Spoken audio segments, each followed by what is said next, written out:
El siguiente segmento tiene contenido o opinión. La entrevista en A Primera Hora. Analizamos los hechos del momento junto a sus protagonistas.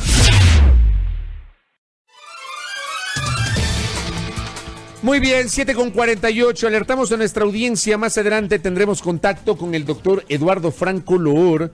Él es el coordinador de la Coalición Nacional por la Patria. Así que mucho ojo, estaremos dialogando en minutos con él. Antes, la situación económica de los gobiernos locales, muy compleja por cierto, está pasando en las prefecturas.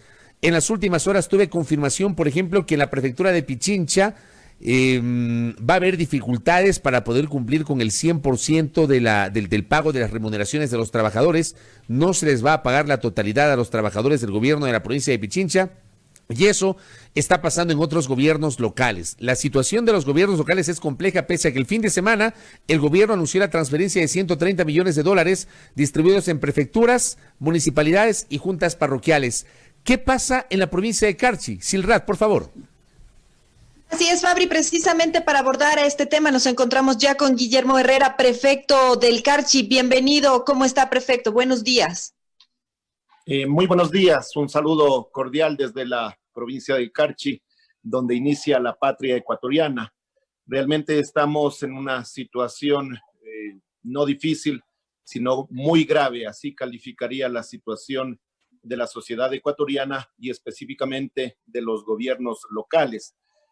Nos llama muchísimo la atención a cada uno de los mandatarios locales, primero el manejo de la información, ya que en una época de crisis, de dificultades, lo que se necesita es juntar esfuerzos, toda la sociedad, todos los componentes, tanto públicos como privados, unirnos, tratar de impulsar las acciones necesarias para salir adecuadamente de esta crisis, pero lo que tenemos lamentablemente es información a medias, ánimo de confundir a la ciudadanía, y me refiero específicamente a la información que hiciera en los días anteriores las autoridades de gobierno, el Ministerio de Finanzas, indicando que ya ha desembolsado una cantidad importante de dinero a los gobiernos locales, para que la ciudadanía lo tenga muy claro. El desembolso que hizo, al menos a las prefecturas del país, únicamente corresponde al 50% del mes de marzo. ¿Qué quiere decir esto? Que nos deben la mitad de marzo, todo abril, todo mayo y todo junio, sin tomar en cuenta rubros tan importantes como es la devolución del impuesto al valor agregado, que en teoría deberían transferirnos automáticamente. Señor prefecto, vamos entonces por partes. El gobierno precisamente emite este comunicado en el que señala que realiza esta transferencia para los GATS por $130 millones. Usted nos explica que este monto representa únicamente el 50% de lo adeudado en marzo. Con lo que les pagaron, ¿les alcanza? ¿Qué pueden hacer? ¿Les ayuda de alguna manera esta transferencia del gobierno? Nosotros hemos implementado una administración financiera de crisis. Eso nos ha permitido a la mayoría de gobiernos locales, por lo menos, llevar adelante acciones importantes para solventar los problemas sanitarios que tienen nuestras jurisdicciones. De una u otra manera hemos atendido con raciones alimenticias, con implementos sanitarios, en fin, y hemos podido atender en el caso de las prefecturas, de la prefectura de Carchi puntualmente al sector agrícola, al sector pecuario. Hemos retomado algunas actividades importantes, sin embargo ya no damos más. En este momento he tenido que tomar la decisión, nunca la había tomado, es mi segunda gestión al frente de la prefectura, nunca habíamos tenido esa necesidad. He pagado apenas el 50% de los sueldos de los empleados y trabajadores, y el nivel jerárquico no hemos pagado lamentablemente nada. Con lo que nos transfiere el gobierno, nos mantiene en una situación de inanición, es decir, sobreviviendo, apenas pagando nómina. En muchas provincias de la sierra se acerca el pico de contagios. ¿Qué es lo que nos está diciendo el Ministerio de Salud? Que les ayudemos, que no tienen los insumos, que les ayudemos a equipar los hospitales, los subcentros, y si nosotros no tenemos el dinero ni siquiera para cumplir con nuestras competencias y para subsistir, nos sentimos en una situación de abandono total. ¿Qué es lo que nosotros estamos pidiendo? Estamos pidiendo que el gobierno actúe de una manera responsable, seria y coherente. Que el señor ministro de Finanzas deje ser el ministro solamente de los empresarios, se ponga serio, se reúna, por ejemplo, con los prefectos del país, nos diga cuál es la real situación de las finanzas, nos explique por qué es tan puntual en pagar las acreencias internacionales o la deuda externa y por qué deja al último nivel a los gobiernos locales y que nos diga, muy bien, señores prefectos, hemos tenido un retraso de 4 meses. Les propongo que nos vamos a igualar 2 meses y que hasta diciembre, por ejemplo, vamos a igualar todas las cuentas o hasta mayo, que está nuestro gobierno, vamos a estar igual. Que les den un poco de claridad. Con esa información nos permitiría hacer una planificación financiera y de obras de manera adecuada. En este momento se guardan la información, no nos dicen absolutamente nada, tenemos que estar pidiendo, exigiendo a cuenta gotas que nos entreguen el dinero. Y ahí es como nosotros como prefectos el día de mañana en una asamblea que fue convocada de manera urgente, vamos a solicitar a la Asamblea Nacional que por favor cumpla una de sus funciones, que es el control político, que es la fiscalización política. Si una autoridad del gobierno incumple con la Constitución, incumple con la ley, la Asamblea tiene la obligación de llamarle a juicio político, de pedirle explicaciones y, si es el caso, de sancionarlo. Es decir, ahora, el ministro no ha ido a la Asamblea, ha sido llamado varias veces por los asambleístas, pero no ha acudido a las comparecencias. ¿Qué hacer también en ese sentido? Porque vemos que la Asamblea realmente no ha representado una autoridad para el ministro de Finanzas. Pero es porque la Asamblea mismo lo permite. Si la Asamblea únicamente le llama a una comisión y el ministro no va y el presidente de la Asamblea se lo permite y no pasa absolutamente nada, pues no solamente el ministro de Finanzas, sino cualquier ministro va a seguir burlándose de la Asamblea. En este momento, pero entonces, los asambleístas tienen que salir por sus fueros y hacer este control político. Nosotros como prefecturas, ¿qué vamos a hacer? El día de mañana vamos a tener una asamblea. Lamentablemente, si no se ponen al día, si no nos presentan una propuesta, ni siquiera por la voluntad de los prefectos, sino por las circunstancias, vamos a estar obligados a paralizar nuestras actividades. ¿Y eso qué significa? Significa que el sector rural, significa que el sector agrícola y productivo de la mayoría de provincias del país, que es quien ha sostenido la economía nacional en esta crisis, va a dejar de ser atendido en vialidad, en fomento productivo, en obras de riego. Es decir, es un tema gravísimo. Pero ¿pueden ustedes paralizar las actividades por este tema? ¿Pueden simplemente decir ya no se puede hacer nada porque no tenemos el dinero, porque no hay explicaciones? Mire, le pongo un ejemplo muy práctico. En la semana pasada estuve haciendo inspecciones porque muchos cantones de la provincia están en semáforo amarillo y retomamos la construcción de algunas obras. Canales de riego, por ejemplo. Un programa de canales de riego que sirve para que unas 3,000 hectáreas estén bajo riego. Si yo no tengo los recursos económicos, tengo que decirle al contratista, por fuerza mayor, suspendamos la obra. Y unas obras que deberían estar entregadas en 30 días, voy a tener que suspenderlas mientras el Estado no me transfiera los recursos. Es decir, por obligación nos vamos a tener que suspender estas obras. Tenemos personal de contrato, por ejemplo, en el tema ambiental, porque las prefecturas somos autoridad ambiental. Si no me entregan los recursos necesarios, yo voy a tener que prescindir de una cantidad de profesionales que han ingresado por méritos con concurso y que están haciendo la gestión de control y auditorías ambientales, y voy a tener que prescindir de estos profesionales, y de esta manera la labor que hace la prefectura se va a ver suspendida. Es decir, no es el tema que el prefecto puede decir hoy nos paramos aquí, no, sino que las circunstancias nos van a obligar. Señor prefecto, realmente... quisiera trasladarle una consulta. En el mes de septiembre, es una consulta de uno de los seguidores que nos está realizando también a través de redes sociales. En el mes de septiembre del año pasado, la prefectura del Carchi organizó y lideró un paro en reclamo a la desatención del gobierno, que terminó con un acuerdo que lo negoció él directamente, usted, con los representantes del Ejecutivo, lo cual fue muy criticado por los sectores sociales y también productivos que se movilizaron. Esto tuvo un costo político alto, porque se criticó su falta de liderazgo y el hecho de haber impulsado una paralización que no llevó a nada.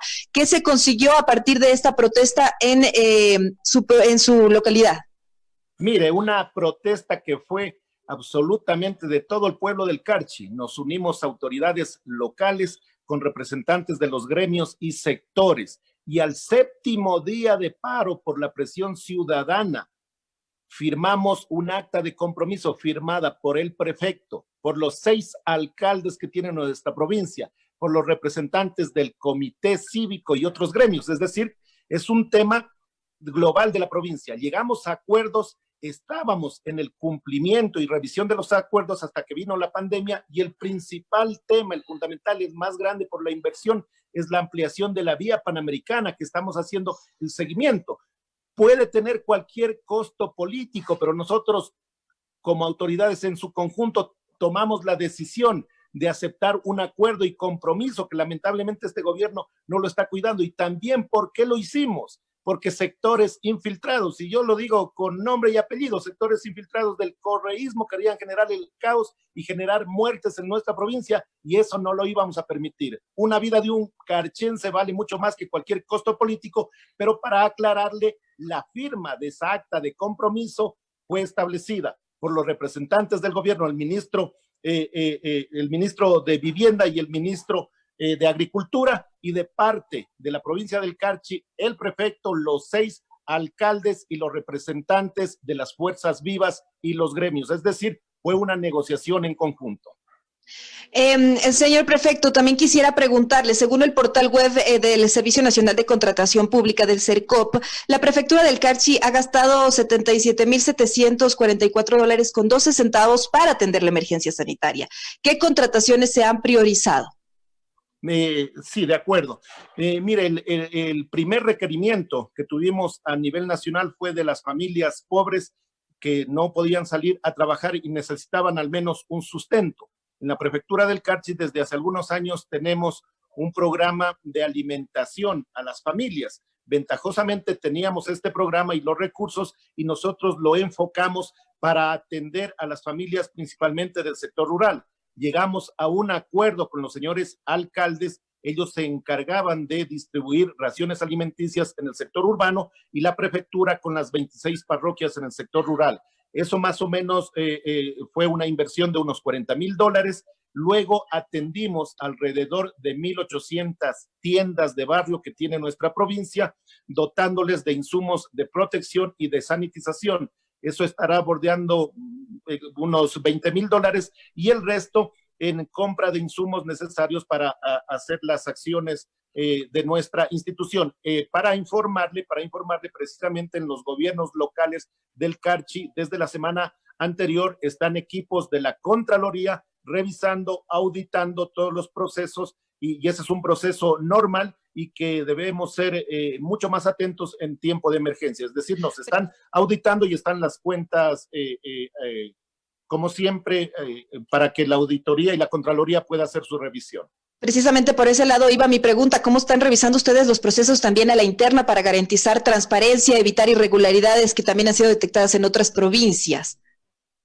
Mire, yo creo que en todo tiempo y mucho más en una pandemia, cuidar y garantizar que cada centavo que es del pueblo sea invertido adecuadamente es lo vital y lo fundamental. Frente a estos atrasos del gobierno, realmente nos sentimos hartos, nos sentimos con un hastío tan grande. Uno no puede dormir tranquilo que al día siguiente se entera de nuevos casos de corrupción. Este gobierno está por lo demás deslegitimado. ¿Qué es lo que está pasando con las compras públicas en los hospitales, en el Seguro Social? A esa gente no le pasa absolutamente nada. Que se revise a todos, que la justicia haga su trabajo, pero por favor, que el gobierno tome las riendas del país. Imagínense ahora, con lo que nosotros amanecemos, con los carnet de discapacitados a figuras políticas nacionales para que defrauden al Estado, al fisco, para que no paguen impuestos. Mientras tanto, los municipios, las prefecturas, mendigando una limosna del Ministerio de Finanzas para cumplir con nuestra función y con nuestra labor. La prefecta de Pichincha interpuso un recurso legal ante el Consejo de la Judicatura precisamente por la falta de transferencias en el tema del IVA, un valor que también les adeudan a ustedes. ¿Pensarían también en tomar acciones similares?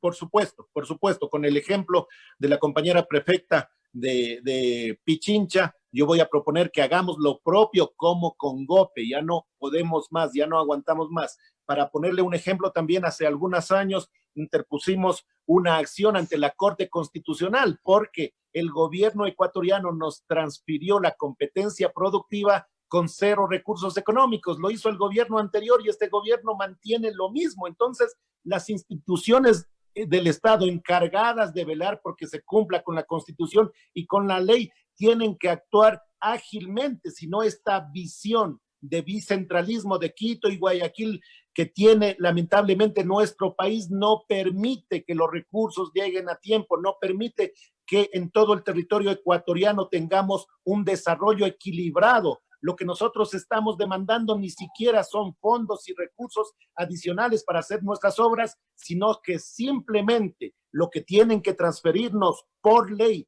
por la recaudación centralizada que tiene el Estado ecuatoriano, lo hagan y que por lo menos nos presenten una tabla en donde nos digan cuándo se van a igualar para nosotros tener claridad. El manejo transparente en una crisis es fundamental, pero eso es lo menos que ha hecho este gobierno. Señor prefecto, ya para cerrar y brevemente, de los 130 millones de dólares, ¿cuánto le corresponde a ustedes? ¿Cuál fue el monto que les transfirieron y cuál es la deuda pendiente que le queda al gobierno con su prefectura? Mire, nos han transferido a las prefecturas algo cercano a los 32 millones de dólares. En el caso del Carchi, nos han transferido 600,000 dólares. A la prefectura del Carchi en este momento, el gobierno nacional le adeuda alrededor de 6 millones de dólares. Imagínense, somos una de las prefecturas más pequeñas del país. ¿Cuánto le está debiendo en su conjunto a las prefecturas del Ecuador? Más de 300 millones de dólares. Esos 300 millones de dólares tienen que estar reflejados en obra pública, en vialidad y en riego principalmente, y eso es lo que sigue frenando el desarrollo y la reactivación del sector rural del Ecuador. Muchas gracias, le agradezco por este diálogo, por esta entrevista al prefecto del Carchi, Guillermo Herrera. Muchas gracias por acompañarnos y por su tiempo. Gracias a usted, muy buenos días.